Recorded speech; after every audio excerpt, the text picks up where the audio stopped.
자, 그래서 이제 화면을 잠깐, 네, 살펴보겠습니다. 그래서 방금 말씀드린 내용들이 정리를 하면 이렇게 정리가 되겠습니다. 자, 1장부터 39장까지 우리가 이렇게 이제 먼저 제1 이사야 이래가지고 살펴볼 겁니다. 이때 하나님께서 쓰시는 그 종이 1장부터 39장에는 왕이라는 거죠. 방금 말씀드렸죠? 아하스 왕이 앞에 소개가 되는데 1장부터 12장까지 유다와 이스라엘의 심판 그리고 구원. 그러니까 심판과 구원이 이사야서에서 계속해서 방금 구원 얘기했다가 또 조금 있다가 바로 이어서 심판이 나오고요. 또 그 다음에는 또 바로 또 회복이 나오고 심판이 나오고 구원이 나오고 심판이 나오고 이걸 구분을 잘해서 살펴야지 그렇지 않을 경우에는 굉장히 혼란스러울 수밖에 없다. 그래서 우리가 이제 이게 구조적으로 이사야의 구성, 구조적으로 나중에 편집자가 전체 1장부터 66장까지를 편집을 할 때 굉장히 치밀하게 구조를 짜서 완벽한 그런 구조를 만들기 위해서 그렇게 배치를 한 것이다. 이걸 알고 봐야 이해가 되고 이사야서가 온전하게 우리가 깨달을 수가 있다는 거죠. 그래서 이 표는 이제 이따 또 단톡방에 올려놓겠습니다. 그래서 유다와 이스라엘의 심판과 구원을 동시에 얘기를 하고 있는데 이게 키아즘 구조로 돼 있다는 거죠. 앞부분은 예루살렘을 멸망한다. 1장에는 그랬다가 조금 있으면 또 회복하시고 구원해 주신다. 또 그 다음에는 또 열방들을 또 그래 13장부터 23장까지는 이스라엘을 둘러싸고 있는 열방을 향한 그 멸망의 심판의 메시지가 또 선포되고 있죠. 그리고 우리 지난번에 살펴봤던 24장부터 27장까지가 이사야의 종말론. 이사야의 종말론은 방금도 말씀드린 대로 천년 왕국을 얘기하고 있습니다. 그래서 그리고 이제 오늘 살펴볼 28장부터 35장까지가 6가지의 화 있을진저 해가지고 화를 재앙을 선포를 합니다. 그리고 그에 따르는 최종 결론. 그리고 36장부터 39장까지가 히스기야 스토리가 되겠습니다. 그래서 아하스 왕과 히스기야 왕 두 왕을 보이고 그 반응들이 서로 대조적인 그 모습들을 살펴보게 이렇게 구성을 했다는 것이죠. 그리고 이제 40장에서 55장까지가 바벨론 포로 기간. 그때는 하나님께서 사용하시는 동역자를 종 이렇게 해서 종을 통한 구원 사역, 종의 사역과 귀환 이런 것들을 얘기하고 있습니다. 그 다음에 56장에서 66장까지가 그 동역자가 종들로 표현이 됩니다. 그래서 56장부터 59장까지가 의로운 삶의 이거 잘못 써놨네. 좀 고치겠습니다. 이거 조금 전에 만든 거거든요. 그래서 의로운 삶의 실천을 요구하고 또 백성들은 실패를 하는 그런 장면입니다. 그래도 신실하신 하나님께서는 구원을 하신다 하는 그런 얘기죠. 그리고 시온의 예루살렘의 구원과 회복 그리고 종들이 또 탄식하면서 기도를 합니다. 거기에 따른 하나님의 응답은 저 원대한 구원의 메시지와 함께 회복의 메시지 그리고 새하늘과 새 땅에 대한 선포까지가 65장, 66장. 그리고 우리가 뭐 잘 아시다시피 53장에서는 또 순환의 종, 메시아로 오시는 예수님이 순환받는 그런 장면도 선포가 되고 있죠. 그래서 메시아의 그 도래까지도 선포를 하고 있다 하는 것을 염두에 두시면 좋겠습니다. 자, 28장부터 함께 살펴보겠습니다. 자, 그러면 28장 1절 에브라임 그러면 북이스라엘을 얘기하죠. 에브라임의 술 취한 자들의 교만한 면류관은 화 있을진저 거기 화 있을진저에 밑줄을 한번 그어보십시오. 화 있을진저, 이게 히브리어로 호의 그런 그 말인데요. 오, 화로다. 내지는 슬프다. 이런 뜻이에요. 자, 28장 1절에 줄을 그어 놓으셨으면요. 넘어가서 29장 1절을 한번 봐보십시오. 29장 1절에 보면 슬프다 이렇게 돼 있죠. 한국말로는 이렇게 번역이 돼 있지만 히브리어 원어를 찾아보면은요. 화 있을진저 28장 1절에 호의, 그게 29장 1절 슬프다도 똑같은 호의입니다. 슬프다 이렇게 번역을 해놨어요. 마찬가지입니다. 그리고 29장 15절에 가보십시오. 자기의 계획을 여호와께 깊이 숨기려 하는 자들은 호의, 화 있을진저. 다 똑같은 얘기입니다. 이게 세 번째 화 있을진저입니다.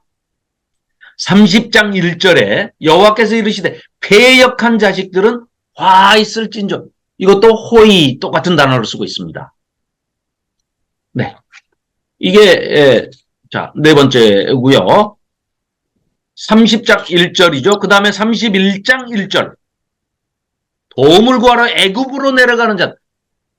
이게 강대국들만 보면은, 자, 아수르가 쳐들어오면, 북쪽에 아수르가 쳐들어오면 남쪽에 애굽한테 쪼르륵 달려가서 살려주세요. 이렇습니다. 또 애굽이 쳐들어오면 어떻게 해요? 또 아수르한테 가서 살려주세요. 하나님을 찾아라. 하나님을. 제발 강대국 의지하지 말고. 아무리 얘기를 해도 안 돼요. 그 온갖 기적을 다 보고 온갖 하나님의 은혜를 다 체험한 사람들이 안 돼요. 교육이 안 됐기 때문에. 31장 1절 애굽으로 내려가는 자들은 호의, 화 있을진저. 그러죠? 그 다음 33장 1절 너 학대를 당하지 아니하고도 학대하며 속이고도 속임을 당하지 아니하는 자여 화 있을진저. 이 못된 지도자들. 또 보십시오. 예, 여기 33장 1절도 마찬가지로. 자, 그래서 전체적인 어떤 패턴을 아시겠죠? 지금 28장부터 35장까지가 6가지의 그 화를 선포하면서 최종 결론을 맺어주고 있는데 최종 결론이 어디에 돼 있느냐? 34장 8절과 35장 4절이 최종 결론입니다. 자, 이 이스라엘 백성들한테 자, 결론을 한번 먼저 살펴볼까요? 34장 8절입니다. 34장 8절. 이것은 여호와께서 보복하시는 날이요. 낙함. 보복하신다는 거예요. 시온의 송사를 위하여 신원하시는 실룸. 신원. 한을 풀어주신다는 거예요. 원수를 갚아주신다는 거예요. 보복, 신원 해주신다는 거예요. 하나님께서. 이게 결론입니다. 이스라엘이 말을 안 들으니까 너는 내 백성이니까 뭔 짓을 해도 괜찮아 이렇게 하시는 분이 아니신 건 뭐 당연한 거 아니겠습니까? 그죠? 하나님은 그러니까 잘못하면 때리신다는 거예요. 더더군다나 내 아들이 그러면 조금 더 많이 때려요. 심지어는 이스라엘 남유다가 70년 포로 생활을 하는데요. 35년은 자기 잘못 때문에 35년이에요. 또 열방이 거기에 들어갔는데 전부 우상숭배에 빠져 있는데 그들이 지은 죄까지 더블로 2배를 살아요. 그래서 70년을 사는 겁니다. 2배를 갚았다고 그래서 이제 회복을 시켜주시는 거예요. 장자니까 2배, 벌도 2배. 재산도 2배로 주지만 벌도 2배로 받아요. 그래서 70년을 사는 겁니다. 그래서 말을 안 들으니까 때리긴 하시지만 그래도 내 백성이니까 어떻게 하신다고요?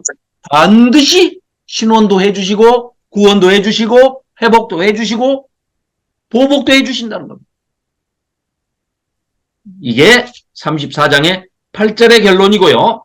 35장 4절에 결론이 또 있죠. 겁내는 자들에게 35장 4절입니다. 겁내는 자들에게 이르기를 굳세어라 두려워하지 말라.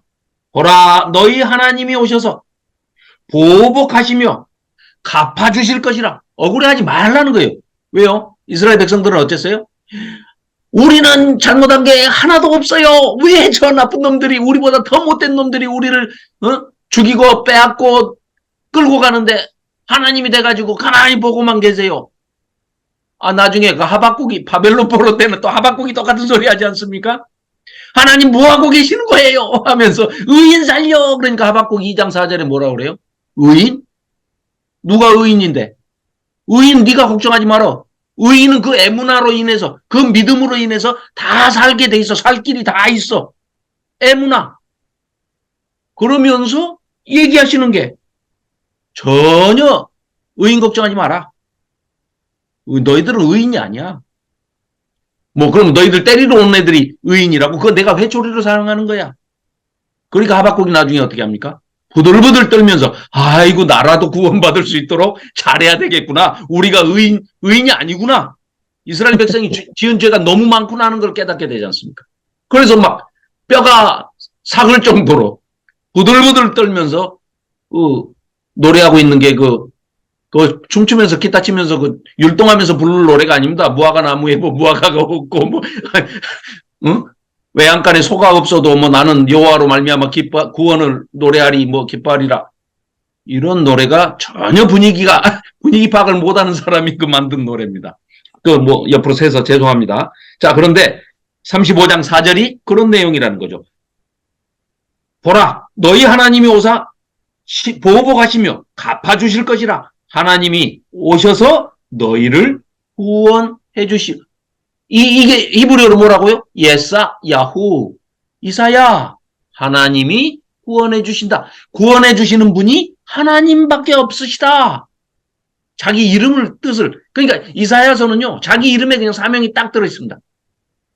아들들 둘의 이름이 또 사명이 또 딱 들어있죠. 스알랴숑 마엘살랄 하스바스. 남은 자가 돌아오리라. 노략이 침략이 속히 이루어지리라. 이 두 가지. 그러니까 아들들 이름에 사명 들어있고요. 자기 본인의 이름이 하나님이 심판은 하시지만 심판하시는 것은 목적이 아니고 과정. 그럼 목적은 뭐예요? 구원, 회복. 구원해 주시기 위해서 너희들 잘못한 것은 징계하시고 때리신다. 이 얘기를 하고 계시는 거죠. 이게 전체의 큰 흐름이기 때문에 이것만 이해를 하고 계시면 이사야서가 그렇게 어렵지 않다.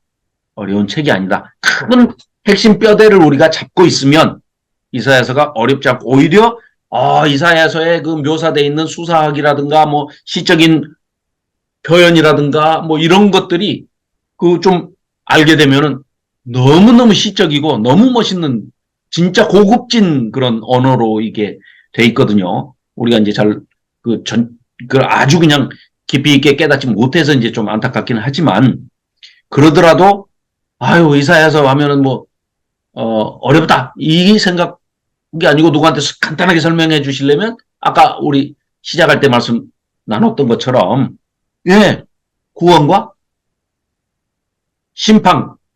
근데 심판과 구원이 교차 대꾸로 이렇게 나와서 헷갈리게 느낄 수도 있지만 그걸 심판하시고 회복하시고 구원해 주시고.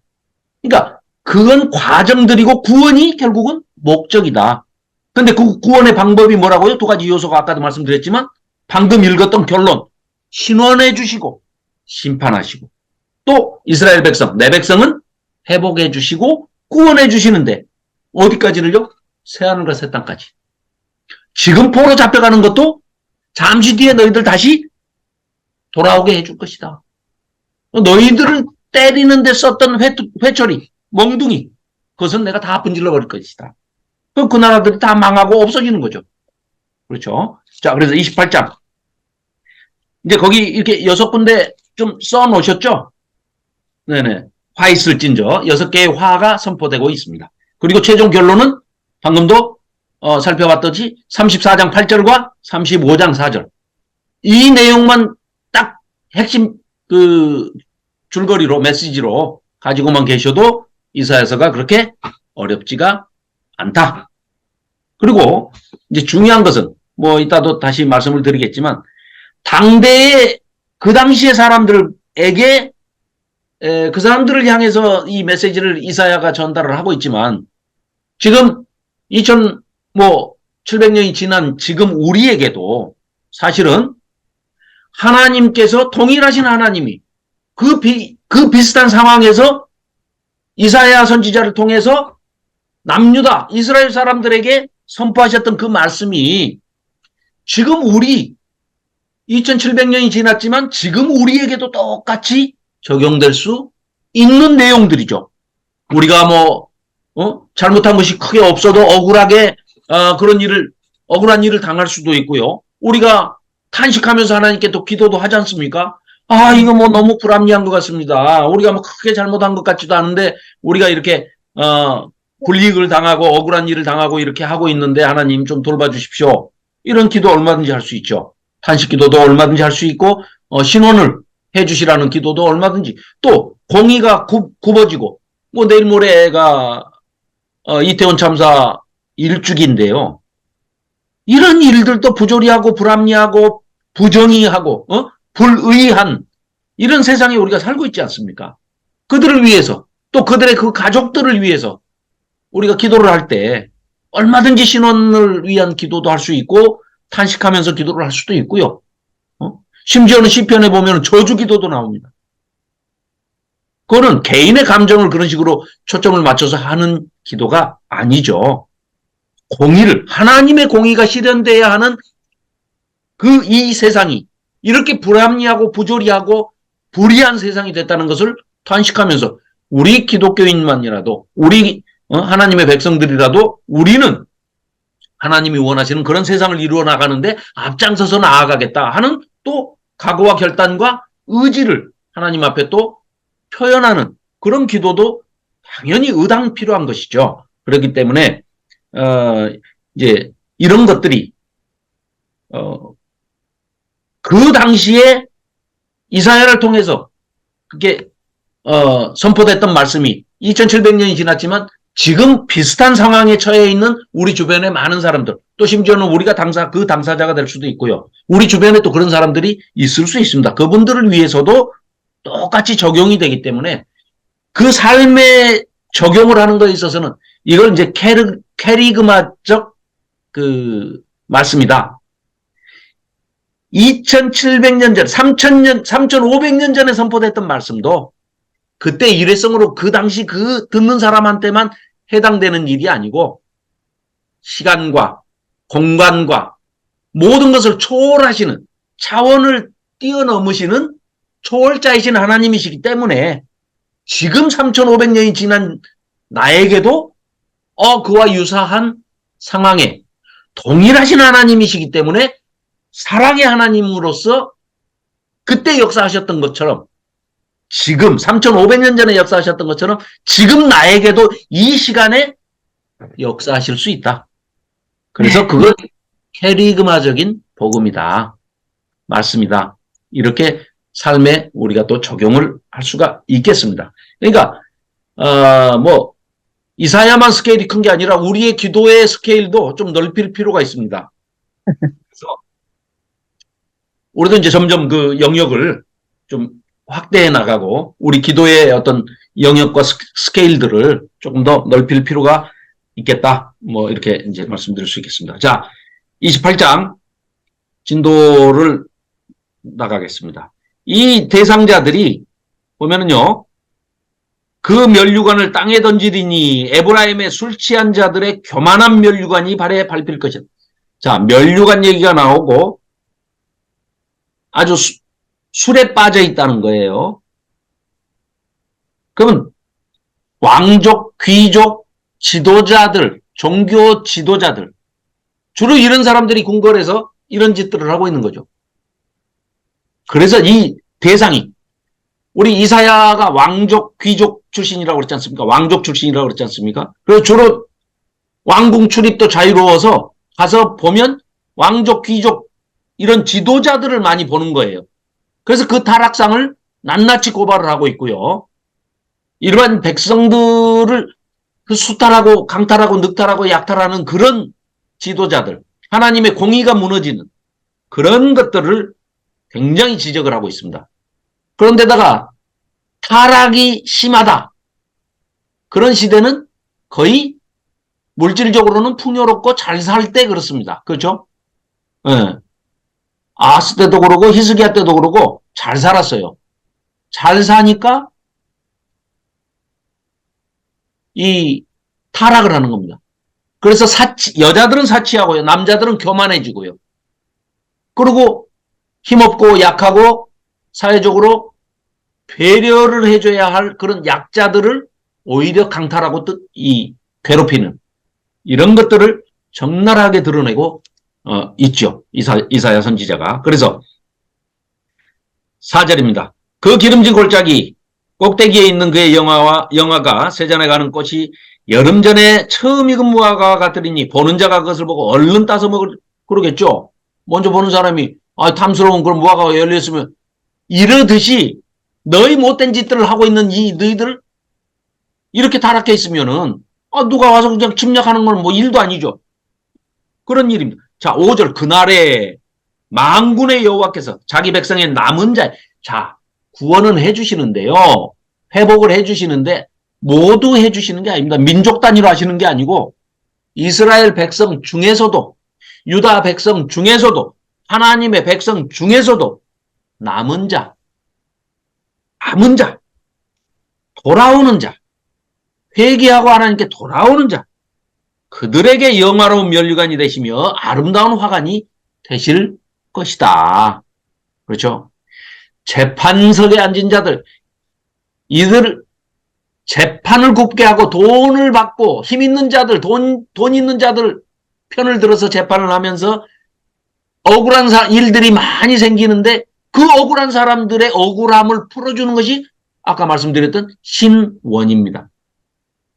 그 억울한 일이 없어야 억울한 일이 아예 없을 수는 없겠으나 억울한 일이 적게 일어나도록 만드는 것이 정치하는 사람들이 해야 할 가장 기본적인 일입니다. 그런데 정치하는 놈들이 권력을 이용해서 또 그들이 가지고 있는 부정한 부를 이용해서 오히려 약한 사람들 배려해주고 섬기고 도와줘야 할 사람들을 빼앗고 억울한 꼴을 당하게 만드는 거죠. 이런 일들을 질타하고 있는 겁니다. 이사야 선지자가.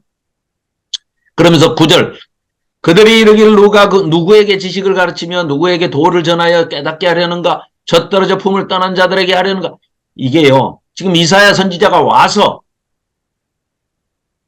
똑바로 하라고 외치면은요. 이들이 어떻게 하냐면 예언하지 마. 듣기 싫어. 그러니까 달콤한 설교, 듣기 좋은 복타령하는 설교 이런 것만 하라는 거예요. 선지자한테 쓴소리 하지 말라는 겁니다. 그러면서 뭐라고 조롱을 하냐면 10절의 말씀이 의성어입니다. 의성어. 조롱되면서 빈정되면서 하는 의성어예요. 이게 그 원어를 보면은요. 히브리어로 이렇게 쓰고 있습니다. 차브라 차부 가브라 가부 차브라 차부 아무 뜻도 없어요. 무슨 얘기냐? 얼레리 껄레리 그러니까 만일에 그 무슨 선지자가 아주 쓴소리를 질타하면서 너희 이따위로 해가지고 하나님께서 너희들을 벌하실 거야 하면서 막 외치면은 얼레리 껄레리 차 놀고 있네 놀고 있어 뭐 어쩌고 어째 아이고 잘한다 아이고 잘한다 이런 얘기 뭐 내용이 없어요. 이런 식으로 조롱하고 있다는 겁니다. 지금 얼마나 타락을 했는지를 지금 보여주고 있는 겁니다. 그러니까 거기다 대고 11절 보십시오. 그러므로 더듬는 입술과 다른 방언으로 그가 이 백성에게 말씀할 그래 선지자 말도 이제 못 알아먹겠지. 똑같은 히브리 말로 해도 그러면 무슨 말로? 이방 말로 이방 어디? 아수르 말로 와서 이제 하면 못 알아먹겠죠. 못 알아먹는데 뭐 쓴소리를 하든 단소리를 하든 뭔 상관이 있겠어요. 너희들 그러면 너희들 못 알아먹는 이방말로 이제 말하게 할 거야. 누굴 통해서? 아수르 침략자를 통해서. 그거 다 포로잡혀가게 할 거야. 그러니까 13절에 또 여호와께서 그들에게 말씀하시되 경계를 다하며, 번역은 이제 이렇게 해놨어요. 근데 이게 아무 의미가 없는 얘기입니다. 방금 얼레리 꼴레리 뭐 이런 얘기예요. 빈정거리면서 하는 얘기입니다. 그래서 자, 교훈의 교훈을 다하며 교훈의 교훈을 다하며, 아무 의미 없는 얘기입니다. 여기서도 조금 저기서도 조금 뭐 이렇게 너희들 다 붙잡히게 하실 것이다. 아수르 군대 불러서 다 잡혀가게 할 거야. 걔네들 말 들어라. 그러면 방언이란 지방 외국어를 얘기하는 거죠. 지방 언어. 자, 14절입니다. 이러므로 예루살렘에서 이 백성을 다스리는 너희 오만한 자여, 여호와의 말씀을 들을지어다. 너희가 말하기를 우리는 사망과 언약하였고 스올과 음부와 맹세하고 약속하였거늘 넘치는 재앙이 밀려올지라도 우리에게 미치지 못하리니 우리는 거짓을 우리의 피난처로 삼았고 허위 아래 우리를 숨겼음이라 하는도다. 이게 무슨 말이냐면요. 야, 너희들 아수르 데려와서 너희들 말 안 들었으니까 포로 잡혀가게 할 거야. 너희들 혼낼 거야. 하면은 아수르 오라고 그래. 우리는 애굽한테 가서 얘기할 거야. 그러면 애굽이 와가지고 우리 살려줄 거야. 애굽도 혼내줄 거야. 그래? 아이고, 그러면 우리는 금방 죽겠네? 아이고, 그러면 뭐 죽을 건데 뭐 먹고 마시고 놀지 뭐. 이따위 반응들을 보인다는 겁니다, 지금. 그래가지고 지들은 사망하고도 다 언약이 돼 있답니다. 안 죽을 길을 다 찾아놨다는 거예요. 그러고 음부하고도 스월 음부하고도 맹세하고 약속 다 했대요. 지들 다 용케 이리저리 살살살살 다 빠져나가게끔 빠져나갈 길을 다 만들어 놨다는 겁니다. 아수르가 침략하면은 애굽으로 도망가고 애굽이 침략하면 아수르로 도망가고 뭐 하나님 해보시라고 그래. 해보시라고. 우리는 뭐 바알신도 있고 뭐 아세라 목상도 있고 밀곰도 있고 몰렉도 있고 뭐 이방신들은 또 다 섬기고 있으니까요. 이런 못된 짓들을 하고 있는 겁니다, 지금. 응? 죽을 줄 모르고. 자, 그래서 여호와께서 얼마나 답답하시겠습니까? 자, 16절입니다. 그러므로 주 여호와께서 이같이 이르시되 보라 내가 한 돌을 시온에 두어 기초를 삼았노니 곧 시험한 돌이요 귀하고 견고한 기초돌이라. 그것을 믿는 이는 다급한 일이 생기지 않게 할 거야. 예수님을 말씀하고 계십니다. 나는 정의를 측량줄로 삼고 공의를 저울추로 삼으니 우박이 거짓의 피난처를 소탕하며 물이 그 숨는 곳에 넘칠 것인즉 너희가 사망과 더불어 세운 언약이 폐해졌다는 거예요.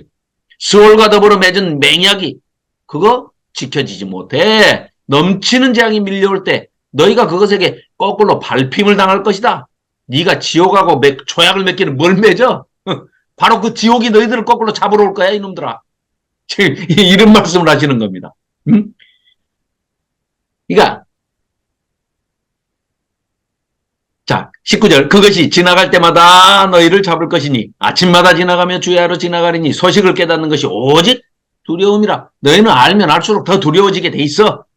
침상이 짧아서 능히 몸을 펴지 못하며 이불이 좁아서 능히 몸을 싸지 못한 같으리라. 이렇게 하나님이 말씀하셨다는 거죠. 이래도 안 되고 저래도 안 되고 안 된다는 거예요. 자, 뭐 이불은 짧은데 발이 춥다고 해서 발로 내리면 얼굴이 다 상체가 나올 것이고 상체가 추우니까 쭉 올리면 발이 또 드러날 것이고. 키 큰 분은 웃으시네. 조희정 집사님이 경험이 많으신가 보죠? 우리 김경숙 집사님도 경험이 많으십니다. 키가 크시거든요. 자, 해봤자 안 된다는 얘기를 지금 하고 있는 겁니다. 자, 그러시면서요. 결론이, 자, 29절. 하나님께서 이제 그 역사의 수레바퀴를 돌리거나 또 어떤 나라를 보내시죠. 보내가지고, 그 말 안 듣는 나라를 베버리거나 타작하거나 이런 자 제발 농부한테 가서 좀 배워봐라. 농부가 그 농사 짓는 것을 보면서 좀 배워봐라. 그걸 보면 모르겠냐? 반드시 추수할 때가 있고 알곡과 쭉정이를 다 가를 때가 있지 않냐? 예수님도 오셔서 똑같이 말씀하셨죠. 알곡과 쭉정이를 가리신다. 그러면서 알곡은 모아 곡간에 들이시고 그렇죠? 쭉정이는 모아 불에 태우신다. 예수님도 똑같은 말씀을 하셨죠. 그 말씀입니다. 그래서 자 26절 이는 그의 하나님이 그에게 적당한 방법을 보이사 가르치셨음이며 소의 양은 도리깨로 털지 아니하며 대회양에는 수레바퀴를 굴리지 아니하고 소회양은 작대기로 털고 대회양은 막대기로 털며 곡식은 부수는가 아니라 늘 떨기만 하지 아니하고 그것에 수레바퀴를 굴리고 그것을 말굽으로 밟게 할지라도 부수지는 아니하나니 이도 만군의 여호와께로부터 난 것이라. 그의 경영은 기묘하며 지혜는 광대하리라. 하나님이 하시는 일은 다 구원하시는 손이 짧아서 하나님께서 못하시겠습니까? 하나님은 구원하실 방법을 그 사람에 맞게 다 해놓으셨다는 거예요. 지금 우리가 아무 걱정이 없는 이유는 자 옛날에 그 시골의 할머니 할아버지들 한글도 모르실 때 교육 환경이 열악해가지고 뭐 어디 한글도 잘 모르시는 분들이 예수 외국의 선교사들이 들어와서 이렇게 복음을 전파할 때 그걸 접할 때 어때요? 그분들 그때 글 잘 알고 한자 뭐 사서삼경 뭐 맹자 공자 다 외우는 사람도 안 들리는 사람은 한마디도 못 알아먹어요. 아멘이 안 나와 알아야 뭐 아멘을 하죠. 그런데 한글도 모르는 까막눈이야. 하얀 거는 종이고 까만 글씨인데도 할머니는 마음으로 그냥 그게 다 들려. 그래가지고 아멘 하십니다. 그러면 IQ 50은 하나님이 IQ 50에 맞게 역사하시고 IQ 100이면 100에 맞게 하나님 성령님 역사해 주시고 IQ가 200이다. 200에 맞게 해봐야 다 하나님의 성령의 역사하시면 그 눈높이에 다 맞춰서 어린아이에게도 그 심령에도 감동하심이 있고 성령의 역사하심이 똑같이 일어나지 않습니까? 어린아이들도 성경을 보다 한글 국민학교 3학년만 넘어도 한글 다 알고 뜻을 이해하게 되면은요. 그 어린이들도 성경 말씀을 해주면은 눈물이 글썽하고 우는 애들도 있습니다. 이건 학식이나 어떤 지식의 그 경계가 아니라는 얘기죠. 영적인 문제고. 그래서 하나님께서 다 우리 수준에 맞게 역사를 해주시기 때문에 우리는 걱정이 없는 거예요. 어느 정도 수준이 돼야만 된다. 그 당시 예수님이 오셔가지고 12제자 뽑을 때, 야, 전부 그 가말리엘 문화에서 대학원 수준은 다 나와야, 예수님 말씀 전파할 수 있어. 그랬으면 그 12제자 다 거의 다 어부 출신이고, 글 아는 사람이야 뭐, 세리 출신인 마테나 뭐 조금 알까. 뭐, 바울이야 이제 나중에 뭐, 공부를 많이 한 사람이기 때문에, 바울 정도나. 그 외에는 다 까막눈들입니다. 그런데 그들이 다 증언하고 기록으로 성령의 감동하심으로 이 성경을 기록해서 지금 2000년이 지난 우리에게도 우리 손에 이렇게 다 들려져서 지금 내려오고 있고 우리가 2000년이 지났지만 그 제자들 예수님의 제자들을 통해서 우리에게 전해진 그 복음을 그때 기록될 때 그 감동하심 그대로 우리에게 또 살아서 움직이고 역사한다는 것은 바로 성경이 하나님의 말씀이고 살아 움직이는 살아있는 생명의 말씀이라는 증거가 바로 우리가 시간의 공간의 차원을 뛰어넘어서 초월해서 그런 하나님의 경륜 안에서 하나님의 역사 안에 거하고 있다는 거죠. 그래서 우리는 한 아버지의 아들이고 자녀고 한 아버지 안에서 우리는 살고 있다는 것이죠. 말씀 안에 사는 것이 얼마나 복되고 은혜로운 일인지 우리가 말씀을 대할 때마다 느끼게 되는 거죠. 자, 그래서 만군의 여호와께서로부터 난 것이고 그의 경영은 기묘하고 지혜는 광대하도다. 지혜의 근본은 하나님을 경외하는 것이고 하나님을 경외하는 것이 지혜의 근본이다. 그렇죠. 자, 마찬가지입니다. 29장도 슬프다, 호이, 화이스 진저, 아리엘이여. 이 아리엘 하는 것도 예루살렘의 또 별칭입니다. 별칭. 그러니까 아까 28장에 시작할 때 어땠어요? 시작이 뭐였어요? 에브라임의 술 취한 자들. 북이스라엘. 곧 망하니까. 그러고 여기 이제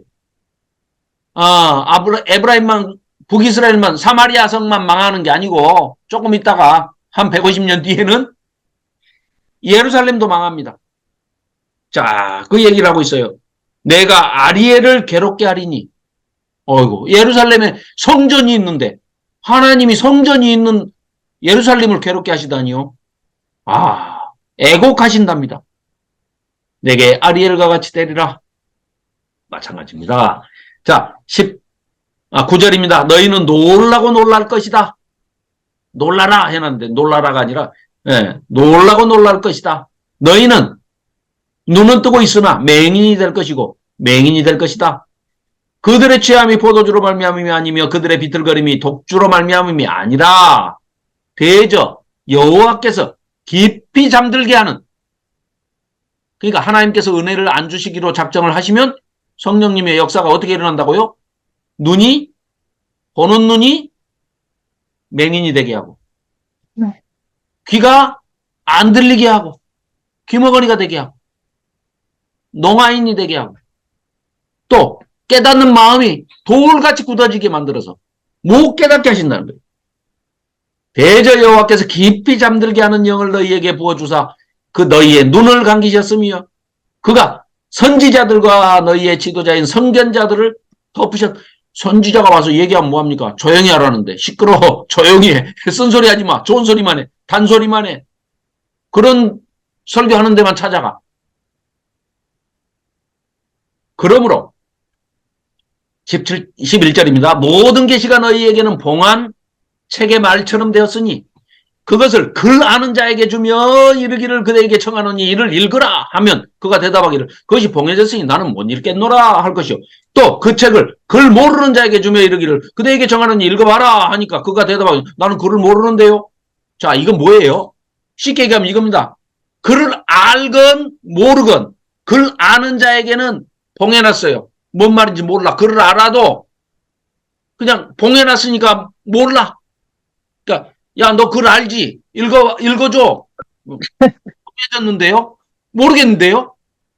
글 모르는 사람한테 너 읽어줘. 저는 글을 아예 모르는데요? 그럼 결론은 뭡니까? 아무도 몰라. 그렇게 만드셨다는 겁니다. 하나님께서 은혜를 주시지 않기로 작정을 하셨기 때문에. 그래서 다윗이 제일 두려워한 것이 하나님 성령을 거두지 말라고. 네, 그렇습니다. 예, 다윗의 기도에 또 그런 대목이 나오죠. 성령을 거둬가지 마소서 하는 깨닫는 영을 이제 또 지혜의 영, 지식의 영을 거두어가지 마소서 하는 거죠. 네.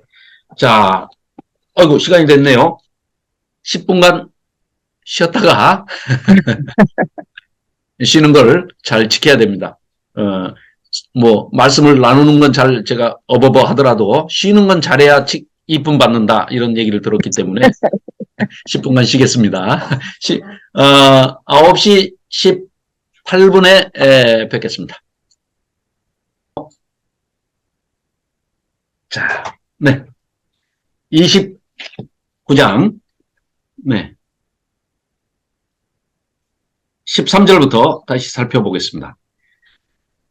주께서 이르시되 이 백성이 입으로는 나를 가까이하며 입술로는 나를 공경하나 그들의 마음은 내게서 멀리 떠났나니 그들이 나를 경외함은 사람의 계명으로 가르침을 받았을 뿐이라. 그러므로 내가 이 백성 중에 기이한 일, 니플라옷, 이게 엽기에서도 자주 쓰였던 팔라, 펠레, 니플라옷, 기이한 일, 하나님께서 하시는 우리 인간의 이해 영역을 뛰어넘는 곳에서 일어나는 그런 일들, 하나님의 경영 방식이죠.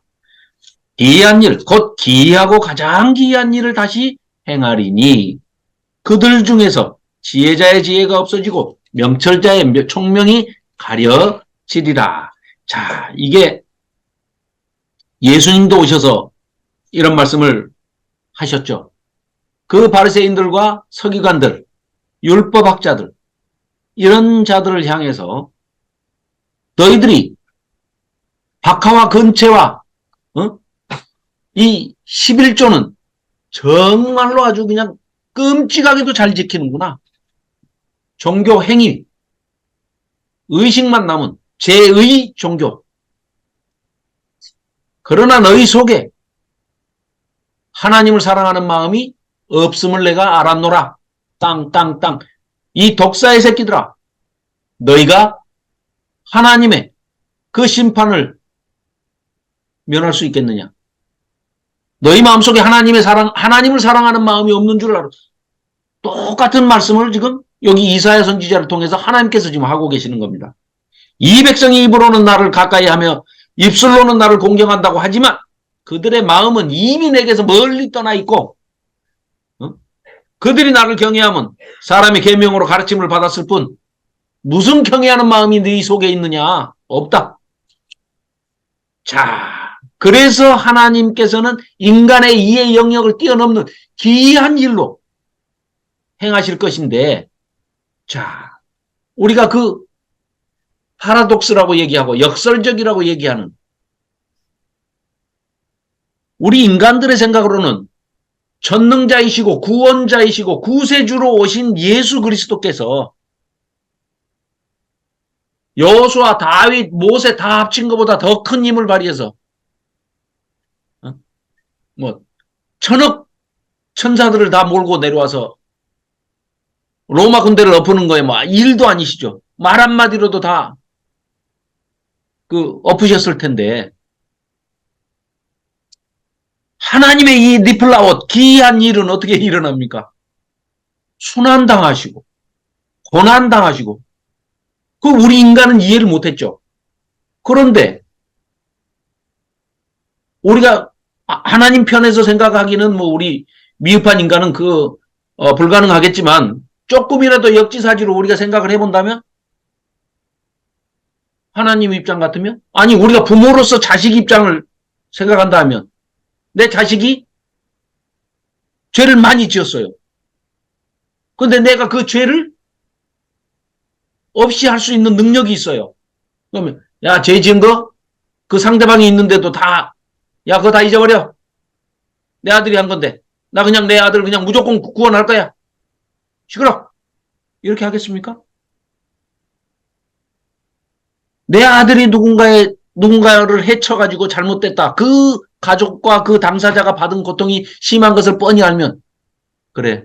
내가 무릎 꿇고라도 앉아서 엄동설한 그 추위에 얼음판 위에서라도 내가 무릎을 꿇고 앉아서라도 내 아들의 죄를 용서를 빌어야 되겠다 하면 그걸 해야죠. 그래야 조금이라도 억울함이 풀어지지 않겠습니까? 그런데 하나님은 그거 다 아시는 분인데 조금 푸는 신용만 하고 마시겠습니까? 아니 다 그걸 신원해 주셔야 되기 때문에 대신 죽으신 거죠. 죽기까지 하신 거죠. 죽어야만 해결이 되니까. 대신 죽어야만 해결이 되지 그 외에는 해결이 안 되니까요. 그러니까 하나님의 입장에서는 죽으셔야 돼요. 대신 십자가에서 네 죄 때문에. 그런데 또 그거 말씀 안 하시죠. 네 죄 때문에 내가 죽는다 또 이러고 광고 안 하시잖아요. 그게 하나님의 방법이에요. 우리는 알지 못하는 니플라오 기이한 일. 하나님의 기이한 방식입니다. 하나님이신 예수님이 십자가에서 대신 죽으셔야 우리 죄가 사해진다는 거죠. 우리 인간이 그 상상이나 하겠습니까? 자, 그런 뜻을 지금 말씀을 하고 이사야 선지자를 통해서 이 선포하고 계시는데 예수님께서 이 구절을 인용해서 오셔서 초림 때 오셔가지고 이 말씀을 하신 것이었죠. 자, 그렇습니다. 15절입니다. 자기의 계획을 여호와께 깊이 숨기려 하는 자들은 화 있을진저. 그들의 일을 어두운 데서 행하며 이르기를 누가 우리를 보랴? 누가 우리를 알랴? 백날 해봐야 부처님 손바닥, 이건 부처가 나오니까 안 되겠구나. 그 해봐야 아무 소용없죠. 숨어서 해봐야 뭔 소용이 있습니까? 다 알고 계시는데. 너희의 패역함이, 패역함이 심하도다. 호페크, 이 말은 뒤집어 엎었단 말입니다. 완전히 거꾸로 전도됐다는 거예요. 토기장이를 어찌 진흙같이 여기겠느냐. 그렇죠. 지금 받은 물건이 어찌 자기를 지은 이에게 아무 할 얘기가 없는 겁니다. 짓지 않았다고 할 수 있겠어요? 아니죠. 이거 안 된다는 얘기예요. 억울한 일들은 가장 많이 일어나는 것이 재판입니다. 억울한 일을 해소해달라고 재판정에 가서 송사를 했더니 21절입니다. 그들은 송사로 사람에게 죄를 뒤집어 씌우고 성문 이제 재판정이 있는 곳이 성문입니다. 사람이 많이 모이는 곳에 재판정이 있죠. 배말하고 판단하는 자를 올무로 잡듯 하며 헛된 일로 의인을 억울하게 하느니라. 다 알면서도 죄 없는 사람에게 죄를 뒤집어 씌우고 죄 있는 놈들은 돈과 권세로 권력으로 빠져나가고 억울한 사람은 죄 없는 사람은 죄를 뒤집어 쓰고 억울한 꼴을 당하고 재판장에서 가장 억울한 일이 많이 일어나는 거죠. 그러므로 아브라함을 구속하신 여호와께서 22절입니다. 야곱 족속에 대하여 이같이 말씀하시되 야곱이 이제는 부끄러워하지 아니하겠고 그의 얼굴이 이제는 창백해지지 아니할 것이며 그의 자손은 내 손이 그 가운데서 행한 것을 볼 때 내 이름을 거룩하다 하며 야곱의 거룩한 이름 거룩하다 하며 야곱의 거룩한 일을 거룩하다 하며 이스라엘의 하나님을 경외할 것이며 마음이 혼미하던 자들도 청명하게 되며 원망하던 자들도 교훈을 받으리라 하셨느니라. 결국은 하나님의 뜻을 아는 사람들에게 끝날에 마지막에 다 희망이 있다 하는 메시지를 선포하고 있는 것입니다. 그러나 또 30장 1절에 여호와께서 이르시되 패역한 자식들은 화 있을진저. 계속해서 위에서 29장 15절에서 얘기했던 이들을 다시 계속해서 이어서 말씀을 선포하고 있습니다. 그들의 계교를 베푸나 또 그 밑에 맹약을 맺으나 죄제를 더하도다. 이게 그 악령들의 꼬임에 넘어가기 때문에 여기 보십시오. 그들이 계교를 베푸나 나로 말미암지 아니하며 맹약을 맺으나 맹세를 하고 약속을 하나님의 영으로 말미암지 아니하고 하는 집마다 악한 양에 사로잡혀서 죄의 죄를 더하고 있다. 그러니까 우리 지난번에 그 영을 분별하라 14장에서 이사야서 14장에서 사탄이 등장을 하는 그걸 하면서 우리 영을 분별하자 하는 그런 시간을 가졌지 않습니까? 이 맥락이 같은 맥락입니다. 그러니까 우리가 영을 분별할 때 우리 모든 일상사에서 우리가 갖는 생각과 말과 그러니까 심사언행이라고 그러죠. 마음의 생각과 입의 말과 또 말한 대로 내 귀에 들려서 내가 하는 행동 모든 행동은 생각의 딸이다. 생각의 자녀다. 그러잖아요. 네. Action is daughter of thought. 행동은 사상의 딸이다. 그렇죠? 우리가 뭔가 행동을 한다는 것은 이미 마음속에 생각을 가졌고 그 생각이 확고부동하게 정지가 된 것을 사상이고 무슨 이념이고 주의라고 그러죠. 이런 게 우리 믿는 사람들은 기독교적 세계관 또 예수님의 사고 예수님의 마음 하나님의 뜻을 헤아리는 이런 모든 그 앙병을 쓰고 우리는 그런 관점으로 그런 시각으로 그런 세계관으로 일상을 살아가지만 믿지 않는 사람들은 뭐예요? 모든 정보가 들어오는 것들이 다 세상 악한 것들이 그대로 들어와서 침투해서 지배를 해버리는 겁니다. 그러니까 그들은 죄책감이 없어요. 죄책감이 있으면 절대 그렇게 못합니다. 죄책감이 전혀 없기 때문에 죄에 죄를 더해도 그 사람들은 생각 자체가, 회로 자체가, 기계 자체가 그게 맞는 거예요. 그러니까 전혀 죄책감이 없이 그걸 계속 자랑스럽게 더하고 더하고 더해가는 겁니다. 그러니까 개인은 얼마든지 빠져나올 수 있지만 이게 집단화가 되고 공동화가 되면 더 무서운 힘을 발휘합니다. 그래서 나인홀드 리버라는 그 신학자가 쓴 책이 있는데요. Moral Man, Immoral Society.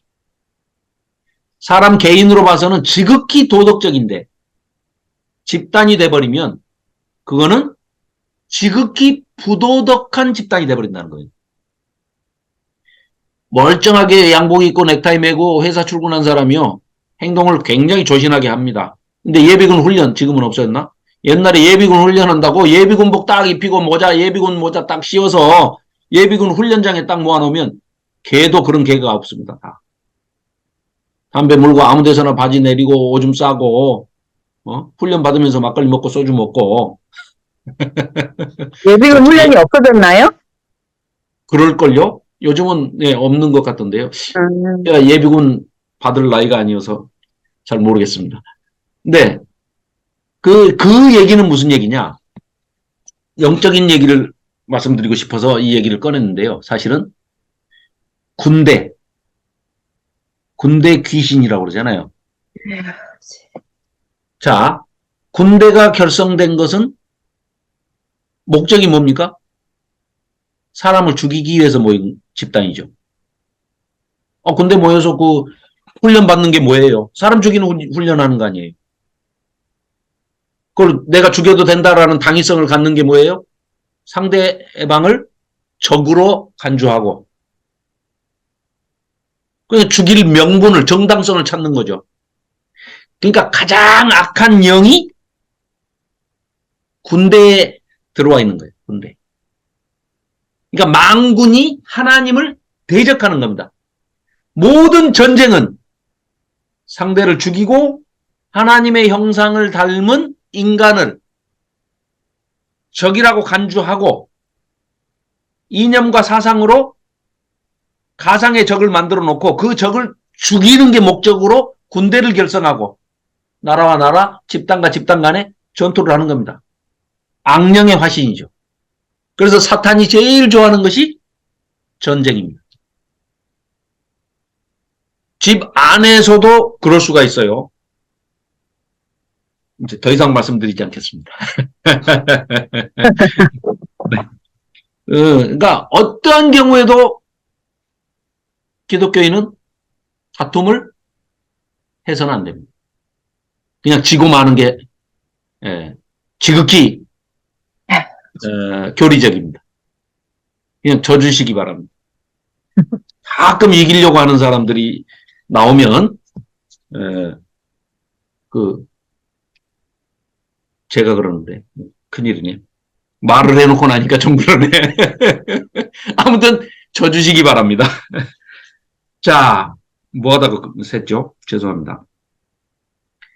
30장 네, 7절 애굽의 도움은 헛되고 무익하니라. 그러니까 자꾸 그 위에 나오는 것도 전부 이제 애굽에 대한 지명들이 나오면서 아수르가 쳐들어오면 애굽으로 가서 도움을 요청하고 애굽이 쳐들어오면 아수르 그거 하지 말라고 그러는데도 계속해서 그렇게 쓸데없는 짓을 하는데요. 7절 보십시오. 애굽의 도움은 헛되고 무익하니라. 그러므로 내가 애굽을 가만히 앉은 라합이라 일컬었느니라. 라합이 뭐예요?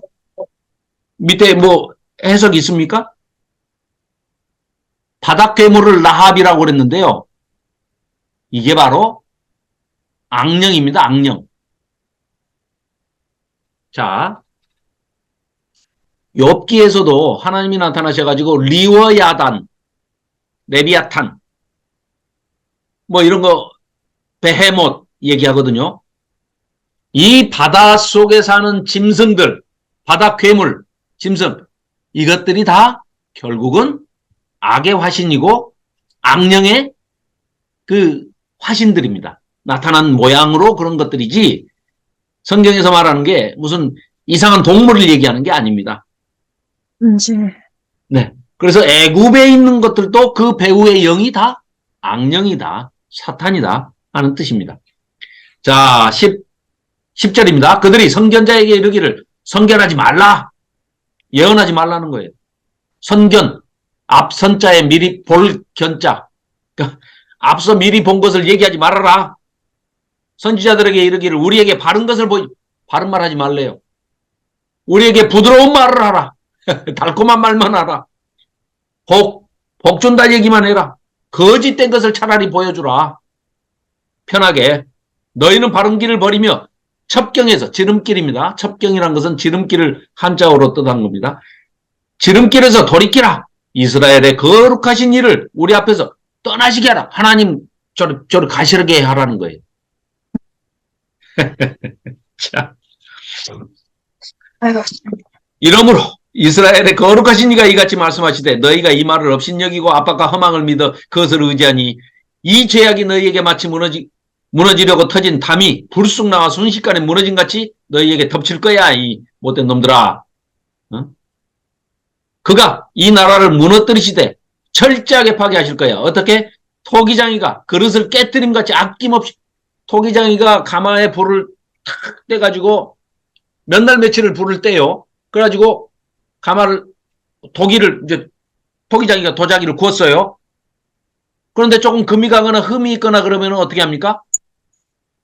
왜 깨죠? 그냥 놔주면 쓸 텐데. 그게 예술 작품이기 때문에 깨는 겁니다. 자기 작품이라고 자기 이름으로 그게 세상 밖으로 나가게 되면 그 작가가 평가를 제대로 평가받지 못하고 아주 하향 평가를 받게 되죠. 흠이 있는 걸 나는 알고 내보냈어 라고 변명해봐야 통하지 않는 거죠. 그 내용을 모르는 사람은. 그러니까 우리가 볼 때 제3자가 볼 때는 너무나 아깝지만 파삭파삭 다 깨버리는 거예요. 부셔버립니다. 실용자기를 굴 때 만일에 예술작품이 아니고 실용적으로 쓰기 위해서 옹기를 굽는다든가 밥그릇을 개밥그릇을 굽는다든가 뭐 사람이 쓰는 밥그릇 온갖 것을 구울 때는 조금 잘못돼도 다 내보내도 괜찮습니다. 그건 작품이 아니기 때문에. 그런데 작품일 때는 안 돼요. 그런데 우리 인간은 하나님의 작품입니다. 그냥 우리는 아무렇게나 내보내도 되는 그런 실용 도자기가 아니라는 거죠. 예술 작품의 도자기라는 거예요. 하나님 레테로를 붙이고 작가가 하나님이에요. 작가가. 토기장이 작가가 하나님이시라고요. 우리는 작품이고요. 그래서 잘못된 것은 깨뜨릴 수밖에 없다는 거예요. 그 얘기를 지금 하고 계십니다. 토기장이가 그릇을 깨뜨린 같이 아낌없이 부시리니 그 조각 중에서 아궁이에서 불을 붙이거나 물 웅덩이에서 물을 뜰 것도 얻지 못하리라. 무슨 얘기냐? 조금 깨더라도 덜 깨면 그릇 뭐 넓적한 대접처럼만 깨진 조각이 있으면 거기다 물도 좀 필요하면 받아서 쓰고 불씨 뭐 어디로 옮길 때 거기다가 불씨라도 좀 이렇게 그 숯불 달궈져 있는 것이라도 좀 담아가지고 이렇게 옮기고 이렇게 쓰기라도 할 텐데 아예 못 쓰게 다 깨버린다는 얘기예요. 그런 것도 못하게. 그렇게 하는 이유가 주 여호와 이스라엘의 거룩하신 이가 이같이 말씀하시되 너희가 돌이켜 조용히 있어야 구원을 얻을 것이요 잠잠하고 신뢰해야 힘을 얻을 것이거늘 너희가 원하지 아니하고 이르기를 아니라 우리가 말 타고 도망을 저기 쳐들어오면 도망간대요. 지들은 뭐 사망하고도 약속 다 해놨고요. 저 지옥 음부하고도 다 얘기해놨고 이리저리 하나님 아니어도 다 살 길 만들어놨다고 까불면서 지금 말 타고 도망한대요. 너희가 도망해? 이르기를 우리가 빠른 짐승을 타리라 했으므로 너희를 쫓는 자들은 더 빨라. 한 사람이 꾸짖은즉 1000사람이 도망하겠고 5이 꾸짖은즉 너희가 다 도망하고 너희 남은 자는 겨우 산꼭대기에 깃대가 깼고 산마루 위에 기치 같으리라. 나 까불어 봐야 나 안 된다는 겁니다. 지금 그런 얘기를 하고 있죠. 18절입니다. 그러나 여호와께서는 기다리시나니. 아, 이거 속도 참 좋으시죠? 자, 네. 차이가 있어요. 어떤 차이가 있느냐? 하나님께서 이스라엘 백성이 아닌 이방 나라들, 열방의 나라들은 혼을 내시고 때리시고 멸망하게 하신다 하면 그렇게 하시고 끝이에요. 예수님도 오셔가지고 서기관 바리새인 이 독사의 새끼들아 회개하고 돌아오라. 내가 제발 기다릴 테니까 돌아와라. 회개 좀 해다오. 하신 적이 없습니다. 하신 적이 없어요. 그들은 멸망입니다. 멸망이 선포가 돼 있어요.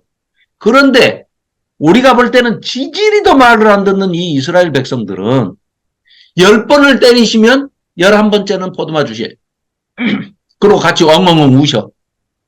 그리고 또 조금 잘해주고 눈물 닦아주고 달래서 내보내면 12번 죄짓고 13번, 15번, 20번째 또 죄지으면 또 때리셔. 그러고 또 아프지 하고 호 하면서 싸매주고 발라주고 또 껴안아주셔. 21번째는 또 용서해 주십니다. 이게 차이가 있는 거예요. 그러니까 하나님이 자기 백성은 기다려 주십니다. 교회가 조금 잘못돼 가도 기다려 주셔요. 교회인 내가, 개교회인 내가 조금 실족하고 실수하고 뭔가 좀 하나님 앞에 부끄러운 일이 좀 있다 하더라도 하나님은 기다려 주십니다. 지금 그 말씀을 하고 계시는 겁니다. 18절에서. 그러나 여호와께서는 기다리시나니 이는 너희에게 은혜를 베풀려 하심이요 일어나시리니 이는 너희를 긍휼히 여기려 하심이라. 대저 여호와는 정의의 공의의 하나님이심이라. 사랑의 하나님이시니라. 그를 기다리는 자마다 복이 있도다. 그래서 우리는 얼마나 복이 있는 사람들입니까? 하나님께서 우리 부족한 거 다 아시면서도 채워주시고 또 잘못한 거 회개하고 돌아오면 언제든지 안아주시고 맞아주시고 덮어주시고 기다려주시고 그렇습니다. 19절입니다. 시온에 거주하며 예루살렘에 거주하는 백성아 너는 다시 통곡하지 아니할 것이라.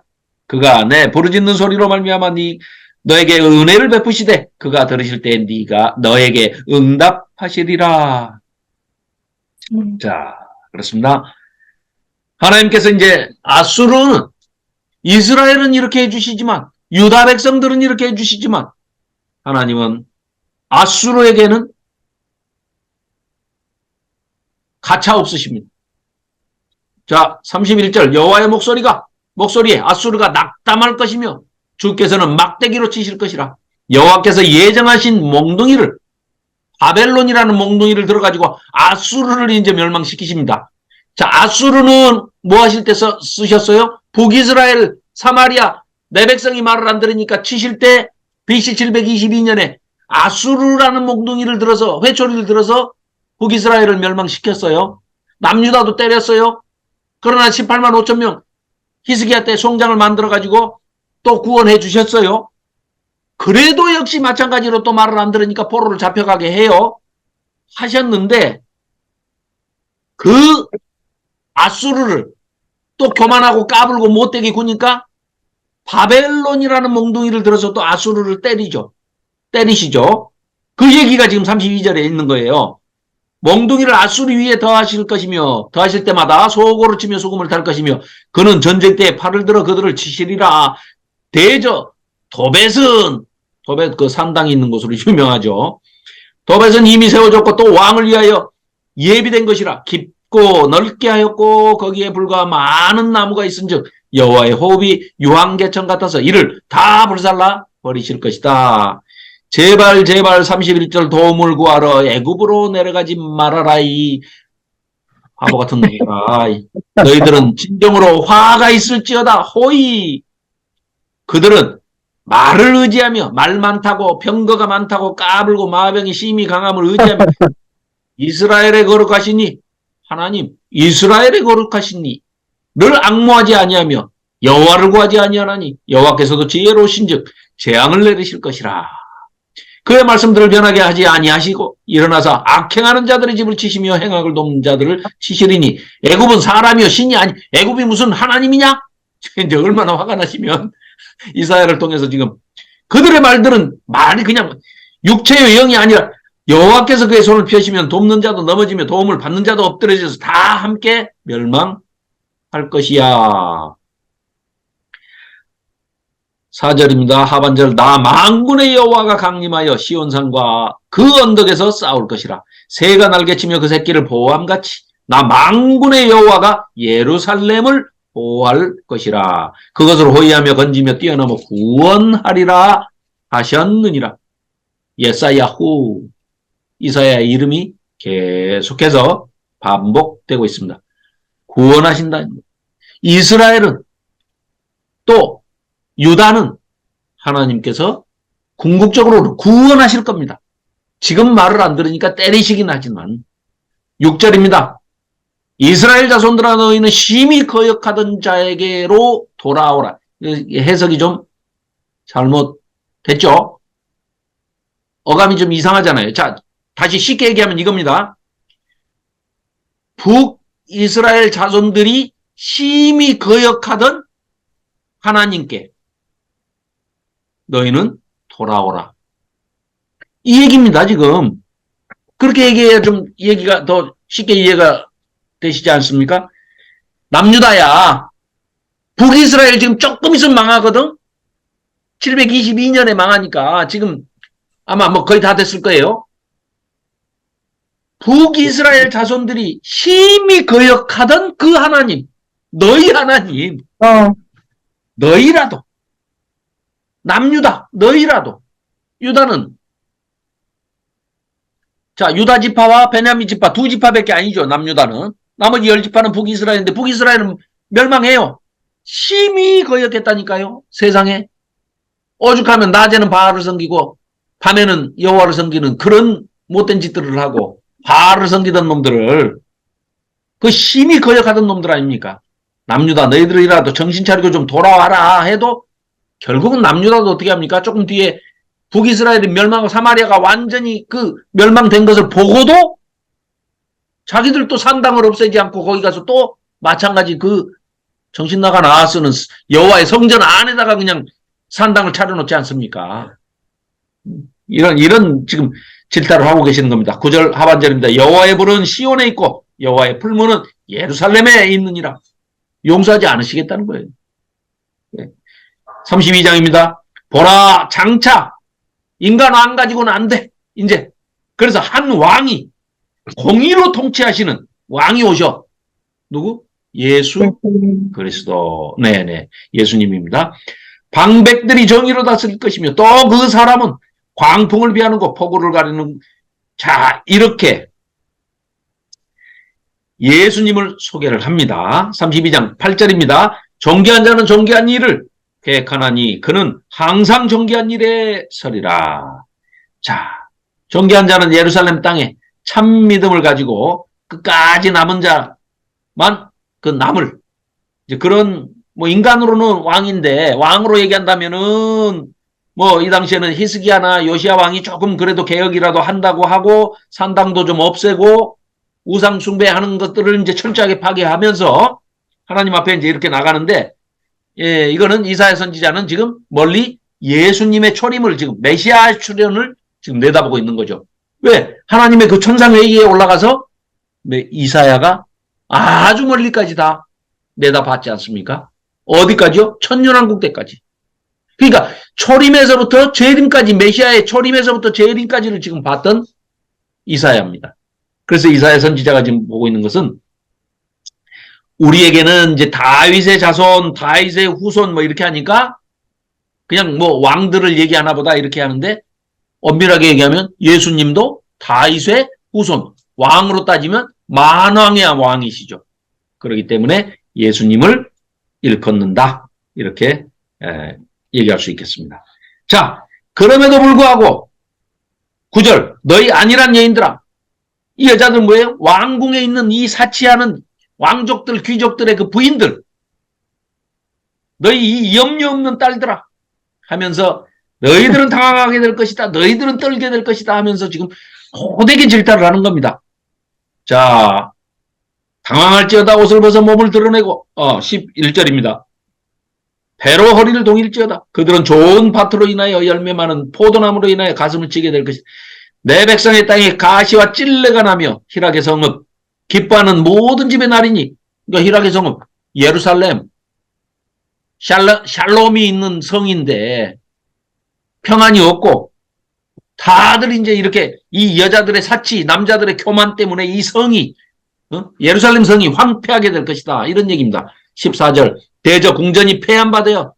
인구 많던 성읍이 적막하게 되고 오벨과 맘대가 영원히 구렬이 돼서 짐승들이 노는 곳이 되어버린다는 거죠. 들나귀가 즐기는 곳과 양떼의 초장이 되려니와 마침내 위에서부터 영을 우리에게 부어주시리니 광야가 아름다운 밭이 되며 아름다운 밭을 숲으로 여기게 되리라 하고 문단이 바뀌면서 자, 이 지금 얘기는 32장 1절에서부터는 쭉 지금 오실 메시아에 대해서 지금 소개를 하고 있는데 또 예루살렘은 멸망한다는 얘기가 지금 이어지고 있는 거예요. 그리고 나서 자 16절부터는 그때 정의가 광야에 거하며 공의가 아름다운 밭에 거하리니 공의의 열매는 화평이요 샬롬 예루살렘이 다시 이름값대로 샬롬한 성이 화평의 성으로 바뀔 것이고 공의의 결과는 영원한 평안의 성으로 안전한 성으로 바뀐다 이 말이에요. 내 백성이 화평한 집과 안전한 거처와 조용히 쉬는 곳에 있을 거야. 샬롬 했던 그 성이 샬롬이 없어지는 성이 됐다가 왜? 너희들이 죄악해서 죄를 지어서 그랬다가 다시 심판을 받고 포로 잡혀갔다가 하나님께서 용서하시고 회복해서 싸매서 다시 샬롬의 땅으로 또 데려올 거야. 그러니까 샬롬 했었는데 로샬롬이 됐다가 다시 샬롬 하는 예루샬라임 샬롬의 성이 되게 해줄 거야. 그 숲은 우박의 성하고 성읍은 파괴되리라. 모든 물가에 씨를 뿌리고 소와 나귀를 그리로 모으는 너희는 복이 있느니라. 자, 이거는 이루어지지 않은 천년왕국 때까지 계속 연결이 돼서 그때나 이루어질 그런 일로 이사야 선지자가 바라보고 있는 겁니다. 자, 33장 마찬가지로 화이스 진저. 자, 이사야의 기도가 나옵니다. 그러니까 여기 33장 1절은요. 사실 32장 21절로부터야 이렇게 될 말입니다. 근데 이 장절 구분을 잘못한 거죠. 그러니까 33장 2절에서 끊어가지고요. 여기서부터가 이사야의 기도다 이렇게 써놓으시면 좋겠습니다. 33장 2절부터가 이사야의 기도입니다. 여호와여 우리에게 은혜를 베푸소서. 우리가 주를 앙망하오니 주는 아침마다 우리의 팔이 되시며 환난 때에 우리의 구원이 되소서. 요란한 소리로 말미암아 민족들이 도망하며 주께서 일어나심으로 말미암아 한 나라들이 흩어졌나이다. 황충의 때같이 메뚜기 때같이 사람이 너희의 노량물을 먹을 것이며 메뚜기가 뛰어오른 같이 그들이 그 위로 뛰어오르리라. 여호와께서는 지극히 존귀하시니 그는 높은 곳에 거하시며 정의와 공의를 시온에 충만하게 하심이라. 내 시대에 평안함이 있으며 예루살렘이죠. 구원과 지혜와 지식이 풍성할 것이니 여호와를 경외함이 너희의 보배니라. 보라. 자, 이 이사야의 기도가 지금 여기서 이제 여기까지 2절부터 6절까지가 이사야의 기도고요. 7절부터 보라 그들의 용사가 밖에서 부르짖으며 평화의 사신들이 슬피 곡하며 대로가 황폐하고 자, 쭉 계속해서 이어지는 이 이야기는 36장에서 39장까지가 히스기야의 스토리가 지금 소개가 된다고 우리가 얘기를 했지 않습니까? 자, 이런 상황이 언제 이렇게 땅이 보십시오. 8절 앞에 보면 대로가 황폐하고 행인이 끊어지며 대적이 조약을 파하고 성읍들을 멸시하며 사람을 생각하지 아니하며 9절 앞에 땅이 슬퍼하고 또 11절 겨를 잉태하고 짚을 해산하고 불이 되고 흰돌이 횃돌이 되고 가시나무 같고 자 이렇게 완전히 아수르가 조약을 깨뜨려 가지고 이스라엘 백성이 아주 그냥 46개 성읍을 다 아수르가 먹어버리고 원두막에 딸랑 남은 그 포도밭의 원두막처럼 딸랑 하나 예루살렘 하나만 지금 딱 남았죠. 이 예루살렘이 바들바들 떨고 있을 때 그 예루살렘의 이름값 못하고 평화가 다 깨져가지고 평강이 어디 있습니까? 그래서 사신들이 슬피 통곡하고 울고 그 평화에 사신들이 울다는 거죠. 이런 일들이 있고 또 완전히 황폐하게 돼서 더 이상 이제는 뭐 그냥 절벽 앞에 풍전등화의 지금 상황에 빠져 있는 겁니다. 이럴 때 하룻밤에 18만 5천 명의 아수르 군대가 다 죽어 없어져요. 자, 이런 위기 때 거기서 건져주시는 하나님, 이 하나님의 기적을 히스기야가 체험을 하고도 사절단들이 와가지고 와, 하룻밤에 그 아수르 대군이 화살 한 방 못 쏴보고 이사야 선지자가 예언한 대로 다 하룻밤 사이에 다 18만 5천 명이 죽고 다 도망을 갔어요. 배태해가지고 없애졌어. 그러고 찾아왔으면 히스기야 왕이 어떻게 해야 됩니까? 하나님을 자랑해야죠. 하나님께서 우리를 이렇게 보호해 주신다 하니까 너희들도 뭐 말은 안 하지만 까불면 우리 하나님께서 다 우리를 이렇게 지켜주시니까 너희들도 다른 맘 먹지 마라 이래야 될 텐데 에헴하고 하나님의 영광을 딱 가로채고 아주 그냥 자기가 뭔가를 잘해서 아수르 군대를 그 천하무적 아수르를 세계 최강의 아수르를 무찌른 것처럼 이렇게 이 교만을 떨었다는 얘기죠. 자, 그런 상황에서 이게 정말로 이 하나님께서 15절 보십시오. 15절. 우리가 아까도 잠깐 말씀드렸지만 하박국이 아이고 하나님 뭐하고 계십니까? 공의의 하나님이 되셔가지고 바벨론 군대가 이렇게 쳐들어와가지고 우리를 다 에워싸고 다 죽이려고 하는데 왜 의인들은 하나도 안 살려주고 이러고 계십니까? 했던 것처럼 지금 여기서 자 14절 시온의 죄인들이 두려워하며 경건하지 아니한 자들이 떨며 이르기를 우리 중에 누가 삼키는 불과 함께 거하겠으며 우리 중에 누가 영영이 타는 것과 함께 거하리요 하도다. 15절 오직 어떤 사람만 남느냐 공의롭게 행하는 자 거기 줄 그어 놓으십시오. 이게 결국은 이 15절 말씀이 의인은 이런 사람이야. 이런 사람은 그 믿음으로 말미암아 살게 돼 있어 할 때 그 믿음 에무나를 설명하는 글이 바로 9절이 이 15절이라는 얘기입니다. 그러니까 이 15절 전체가 누구를 얘기하고 있다고요? 의인, 구원받을 의인, 남은 자, 돌아온 자, 하나님께서 보호해 주시는 자, 그 남은 자의 정의가 이겁니다. 바로. 그러니까 하나님의 뜻이 바로 이거라는 거죠. 우리가 깊이 마음에 새겨야 할 구절이 15절이라는 겁니다. 자, 한번 함께 읽어볼까요? 각자 계신 데서 마이크 켜서도 좋고요. 안 켜셔도 상관없습니다. 자, 15절을 함께 읽어보겠습니다. 시작. 오직 공의롭게 행하는 자, 정직히 말하는 자, 토색한 재물을 가증히 여기는 자, 손을 흔들어 뇌물을 받지 아니하는 자, 귀를 막아 피 흘리려는 꾀를 듣지 아니하는 자, 눈을 감아 악을 보지 아니하는 자, 바로 이 자가 의인이고 이런 사람들이 이런 에무나로 인해서 하나님이 다 구원받을 길을 열어주셨다. 아멘. 이들은 의인은 믿음으로 말미암아 살리라. 하박국 2장 4절이 바로 이 말씀을 하고 있는 겁니다. 그래서 그는 높은 곳에 가리니 견고한 바위가 그의 요새가 되며 그의 양식은 공급되고 그의 물은 끊어지지 아니하리라. 뭐 바벨론 군대가 됐든 아수르 군대가 됐든 어떠한 군대들이 다 에워싸고 있다 하더라도 하나님께서 이런 자들은, 이런 의인들은, 이런 남은 자들은, 이런 자기 백성들은 끝까지 책임지고 구원해 주실 것이다. 의인은 믿음으로 이 에무나로 말미암아 살리라. 에무나의 구체적인 내용이 바로 15절에서 지금 묘사하고 있는 이런 내용이다. 이런 말씀을 드릴 수가 있겠습니다. 자, 그래서 아이고 시간이 다 됐네요. 자, 오늘은 여기까지 하고, 자, 김현숙 권사님.